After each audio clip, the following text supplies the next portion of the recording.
आपने three idiots movie में राजू रस्तोगी के इंटरव्यू के सीन को देखा होगा।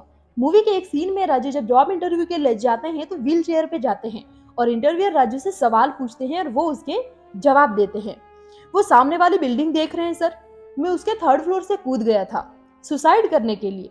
हम सब जानते हैं कि सुसाइड अटेम्प्ट करना कायरों का काम है, ये कोई महान काम नहीं है और कोई भी पर्सन अपने इस तरह के नेगेटिव पॉइंट कभी भी इंटरव्यू में नहीं बताते हैं, क्योंकि उससे रिजेक्शन के चांसेस बढ़ जाते हैं। वो ये भी बोल सकते थे कि एक्सीडेंट हो गया था, लेकिन उसने फ्रैंकली बता दिया कि उसने सुसाइड करने की कोशिश की थी। जब राजू से पूछा गया कि उसने सुसाइड अटेम्प्ट क्यों किया, तो उसने जवाब दिया, मुझे कॉलेज से रस्टिकेट कर दिया गया था।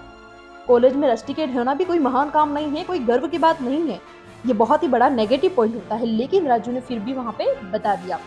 पर ये कुछ भी नहीं था। अगले सवाल में हद ही हो गई जब उन्होंने पूछा कि आपको कॉलेज से रस्टिकेट क्यों कर दिया गया था, तो उन्होंने कहा, मैंने शराब के नशे में डीन के घर के बाहर पेशाब कर दिया था।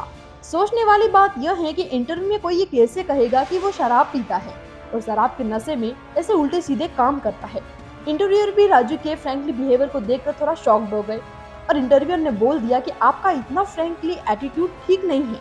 लेकिन राजू ने रिप्लाई अपने ही एटीट्यूड में दिया, सर, दोनों टांगे तुड़वा कर मैंने अपने पैरों पर खड़ा होना सीखा है। बड़ी मुश्किल से आया है ये एटीट्यूड, मैं इसे ऐसे नहीं छोड़ सकता, इसीलिए आप अपनी नौकरी रख लीजिए और मैं अपना एटीट्यूड। इत्तेफाक से फ्रैंकली बिहेवियर के बावजूद भी राजू का जॉब में सिलेक्शन हो जाता है, जबकि उसके मार्क्स व जो ग्रेड्स है बहुत ज्यादा कम थे, बट उसने इंटरव्यूअर को अपने एटीट्यूड से इम्प्रेस कर दिया था। Attitude is everything. पर आप सोच रहे होंगे कि ऐसा तो सिर्फ फिल्मों में ही होता है, रियल लाइफ में ये सब वर्क नहीं करता। मैं आपको बता देती हूँ कि रियल लाइफ में भी एग्जैक्टली ऐसा ही होता है, बस हमें पता नहीं चलता है। यूएसए में दुनिया की सबसे बड़ी ऑनलाइन करियर और जॉब वेबसाइट है जिसका नाम है careerbuilder.com। करियर बिल्डर की टीम ने सन 2011 में अपने सर्वे किया था और अपने सर्वे में अमेरिका की 2100 कंपनियों के एचआर मैनेजर से सवाल पूछा कि वे इंटरव्यू कैंडिडेट्स को किस आधार पर चुनते हैं। तो सर्वे में पता चला कि 71% एचआर मैनेजर ने बताया कि वे अपने कैंडिडेट्स को उनके एटीट्यूड से इम्प्रेस होकर जॉब ऑफर कर देते हैं। यूएसए के ही टॉप राइटर में से एक है मार्क मर्फी, जिन्होंने दुनिया की टॉप 400 कंपनीज में सिलेक्टेड होने वाले 20,000 न्यू एम्प्लॉय पर रिसर्च की और हायरिंग फॉर एटीट्यूड नाम से एक बुक पब्लिश की।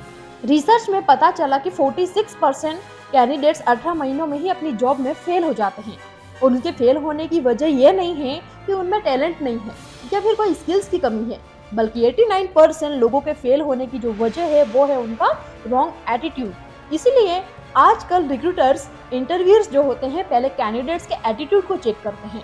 अगर कैंडिडेट्स में किसी स्किल की कमी है तो उसे ट्रेन किया जा सकता है, लेकिन एटीट्यूड में प्रॉब्लम है तो उसे इम्प्रूव करना मुश्किल है।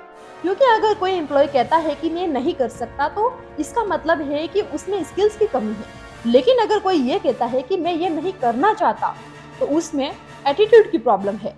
बिल गेट्स ने ठीक ही कहा था कि आप काम करते समय कभी भी घड़ी पर नजर मत डालिए, बस आप काम करते जाइए। नजर घड़ी पर तब डालिए जब आप कुछ नहीं कर रहे हो, ताकि आपको पता चले कि आपका कितना टाइम वेस्ट हो रहा है। तो चाहे इंटरव्यू में हो या जॉब में सिलेक्शन होना हो या लाइफ में सफल होना हो, अपने फील्ड में चैंपियन बनना हो, ये सब कुछ डिपेंड करता है आपके एटीट्यूड पर। इसीलिए राइट एटीट्यूड के बिना आप जॉब कर सकते हैं, पैसा कमा सकते हैं और जैसे तैसे अपनी लाइफ को स्पेंड कर सकते हैं, लेकिन आप दुनिया पर छाप कभी भी नहीं छोड़ सकते।